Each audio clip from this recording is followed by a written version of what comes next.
Заужакова асад наркотикты нахмакамиши амбард басар хайтойзы куштадон корда архайджита шармагон дуагдатты минаварта амахурады управление уангта. Амыттая шалбиты зита. Бакаштышты шармагонд ражнхашты. Фанышан коттой уагдатты наркотикон буаргаттай чипайда каны удоны психологон ирташтыта. Республика наркодиспансеры шайрак доктор разырта, ана доктора амындай шармаг жылчияхада ахам буаргатты сыхошти иш удоны тахай.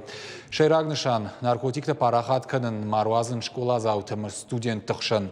Уйтықайта ножифылдар саттаканын қаушармагон башкарштыты. Шерваджын тышсын баракканын фашивадықшын наркотикты чи парахат канын удонын. Ақшчиагу амбарын канын сыжян хышын суйдар. Можно сказать, ситуация очень сильно меняется. Да? То есть сегодня появляются новые психоактивные вещества. Сегодня наркомания, она